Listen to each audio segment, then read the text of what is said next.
that we're doing this for the greater good, and that we're keeping ourselves and our families safe and our communities safe just by being able to stay indoors and find productive ways to keep together. And one of the ways that we're inspiring and very passionate about is keeping the media space open and available to the public, and especially reviewing some of our best local fiction and literature. Joining me this evening is Farah-Dinah Ismail with her new book, Soulful Sentiments, which I thoroughly enjoyed going through. It's the kind of book that you don't have to read cover to cover. It's an anthology of inspirational writing. It's the kind of book that you can pick up at any page and get new sort of inspiration from, especially at this time when we're looking to reconnect with our spirituality and sort of just get inspiration, something soulful, something mindful, something reflective, and something inherently positive. We're waiting for Farah-Dinah to join us on air, and in the meanwhile, please join if you're on the Salam Media Facebook page. Please join so that you can leave comments and ask questions to the author. Assalamu alaikum, Farah-Dinah. Lovely to finally have you on the show. Walaikum salam. Jazakallah so much for having me. Well, it's a real pleasure, especially I thoroughly enjoyed going through the book and gleaming all of the positive energy that came through it. And so I really want to get into your mind in a sense that what was, right off the cuff, what was the main inspiration for writing Soulful Sentiments? Well, I'm a positive person. I wake up each day and I try to see the good in every single moment. And I think writing this has come about from sending weekly Jumma messages and sort of tailor writing them to suit the particular topic at hand. Sometimes it's inspiration from a friend, sometimes it's something that I'm going through, but I think there's lots of inspiration around. You just have to look for it. Well, you've clearly found your purpose, because when I read your writing, there's this flowing poetry and this idea that you can pick yourself up from any day, but at the same time, it really creates a sense and a space for reflection.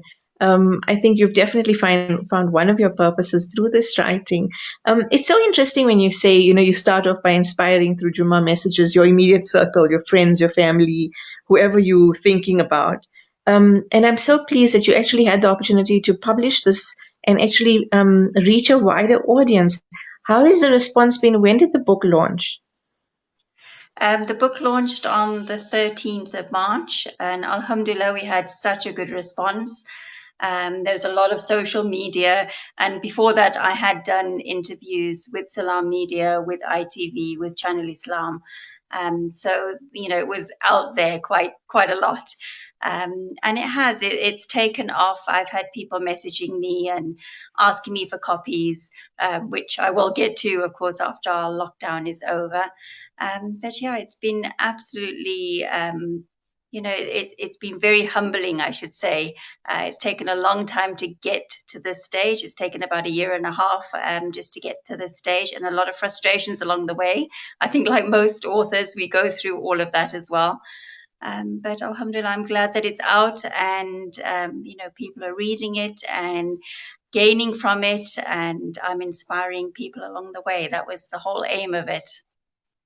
Alhamdulillah. When you talk of challenges in writing and in publishing, if you want to, if you could tell us one or two things that were the challenges.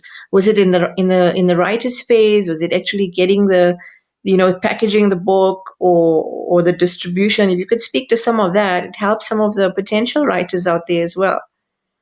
Yes, of course. I didn't find the writing challenging. I think I found lots of inspiration, whichever way I turned. That wasn't the difficult part. It In was the writing trying flow. to publish it, especially publishing it on Amazon, can be incredibly frustrating. If you are a new author and you're trying to publish on Amazon, get somebody to format your book correctly, because they will just chuck it out for every little thing that's not right. So I think that Right. was the frustrating part with Amazon.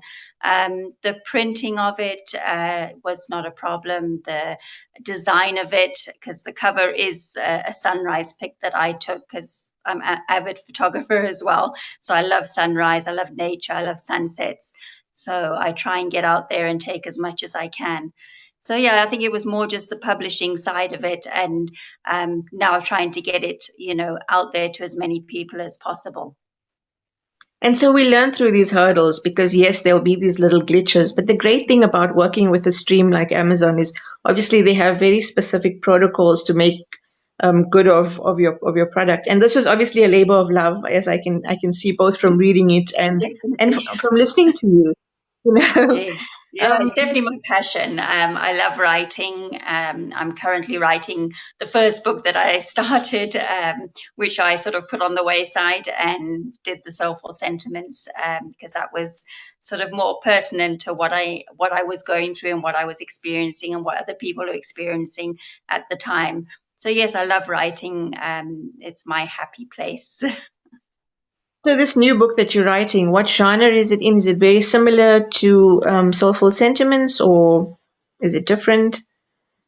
It is different, although Soulful Sentiments, I see it as one of many editions, because I write every week. I post Juma messages on Facebook and Okay. on WhatsApp. So I see Soulful Sentiments as many editions. I think there's going to be probably a few more coming out, inshallah, in the near future. But the book that I started originally is a fiction book. It Okay. goes along the lines of my stories, but I haven't really done it in a biography, as so to speak.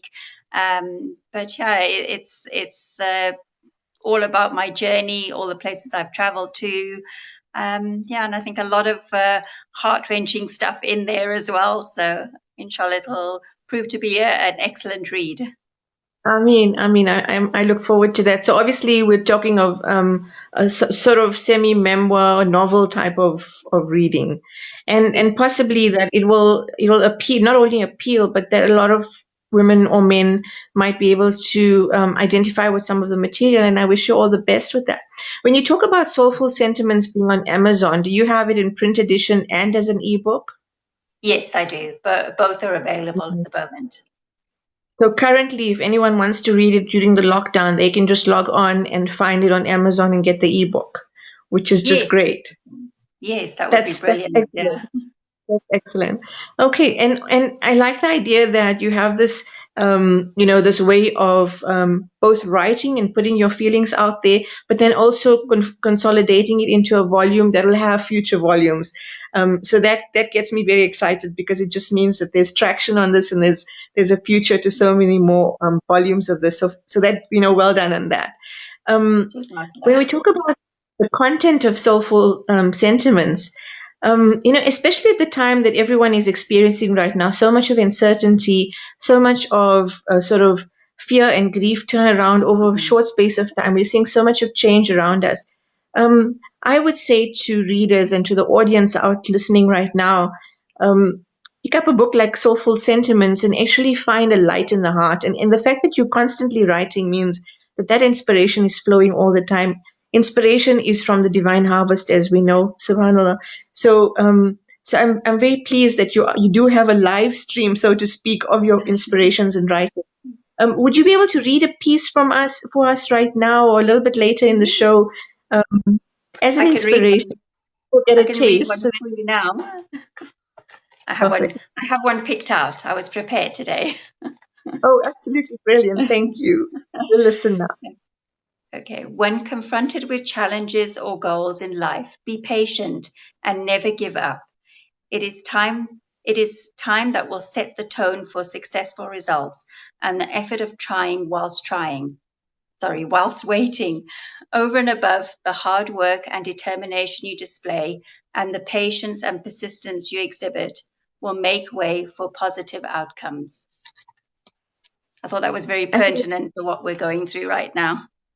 absolutely pertinent. Obviously, at the time when you wrote it, it might have referred to a different challenge or a different experience or a different inspiration, and yet it's so powerful to the moment that we're all experiencing collectively now throughout the world and as South Africans. Thank you so much for choosing that specific piece. The inspiration for when you wrote it, maybe speak to that quickly, and then we can talk about the now. I think patience I've had probably my entire life. I think it's a good trait to have. I think it gets you through a lot of difficult situations. I think when I wrote that particular one, I think I was unemployed at the time, and it was a matter of um, sort of being patient, keep trying, keep getting your CV out, keep talking to people. And Yes, alhamdulillah that I did manage to find, a position soon after. But I think a lot of my messages is, I think it talks to everyday things that we go through, like kindness, forgiveness, compassion. And I've started this on Facebook. Well, in fact, all over my social media, I've started this 21 days, the 21 days of lockdown. So I'm trying to do positive posts of different things like hope and kindness and compassion. Just to give a little bit of inspiration, I think we all need it. We all need something in our lives. We need to read something, and inshallah, it uplifts us and makes us feel good for that day. So it's 21 days of positivity. I think it's such a special thing that you've set out to do, especially given what you've already been doing. I'm definitely going to follow if you don't mind, and watch your 21-day Jazakallah. compassionate. Earlier today, I read an article about anticipatory grief. I've never heard of grief being spoken about as anticipatory grief, and the idea that there's so much of anxiety based on what you're reading in the media of what's going on with the disease around the world and how people feel, because we feel like we have everything in our control, and suddenly this microbe has brought the world to a standstill. But it's so important to be able to reach back to faith, to spirituality, to finding closeness with Almighty Allah, or whatever denomination that people might come from. And I like that, you've been so proactive in terms of putting out there that we can be positive. We can be obviously practical by normal hygiene concerns and staying at home, which is difficult for a lot of people worried about, job security, food security, and that sort of thing.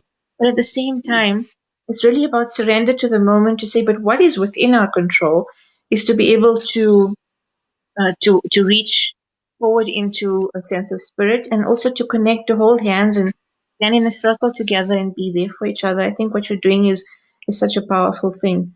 And so I thank you as a reader, and as a fellow writer, and I'll definitely be following you.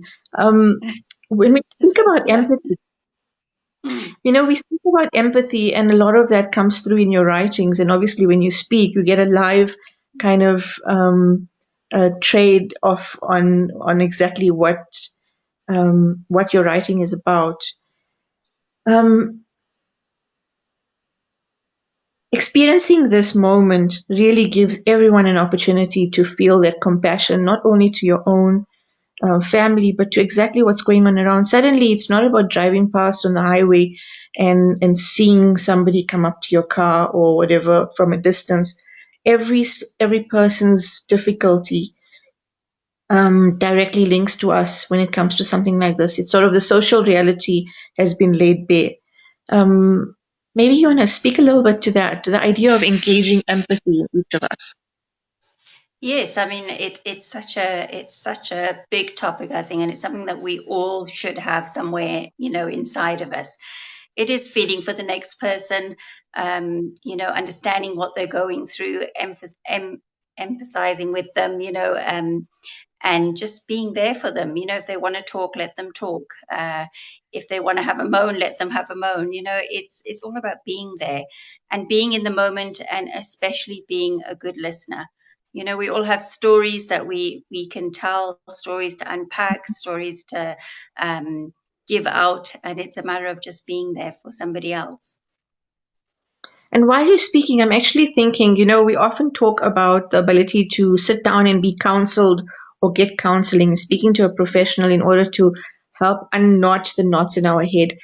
the lockdown might actually be an opportunity for families to sit in a circle, to create their own safe spaces in order to talk, and to bring up certain issues they might want to face or deal with. Actually, a lockdown is quite a situation where you're forced to sit down with everyone in a Yes. not so bad way, and talk, and to actually talk, because this is your moment. This is a moment that your normal everyday life, when you're rushing through a 5 minute breakfast and getting in your car and getting home at night, where everyone's just so, so busy buzzing. It's an opportunity we should actually in some way see the positive in, because you're actually sitting around with your family and being more mindful about the food and the preparation time. And we can actually encourage everyone to create their own circles of space, Yes, definitely. talking Thought I right lost you now. for a minute.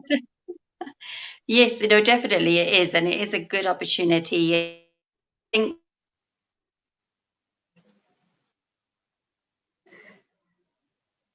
we normally do. But I think after that initial sort of few hours, I try to put a plan in motion, and every day I try and have a plan for my day, which includes exercise, which includes prayer, um, which includes writing, and just taking in the moments and trying to enjoy each and every one of them. I think that aside from people actually reading Soulful Sentiments as an ebook or getting the physical copy and having a copy on their shelves, I'm sure that after listening to you speak, a lot of the audience, a lot of your new readers are going to be following you on your social media and seeing what comes up as live inspiration, especially over the long lockdown period. I know I certainly will be doing so. And I'll be also looking forward to new volumes of writing that you'll be placing out there over the next few weeks, months, years, inshallah. I'm so pleased that I had this opportunity to both read your book and to chat to you. And I look forward to future chats, inshallah. I'm really, I missed your launch. I had your invitation, and I know that there'll be many more, inshallah. Thank you so much for giving us the opportunity to chat with you. Jazakallah so much. Jazakallah for having me. Assalamu alaikum Wa wa alaikum rahmatullahi wa barakatuh. wa alaikum salam.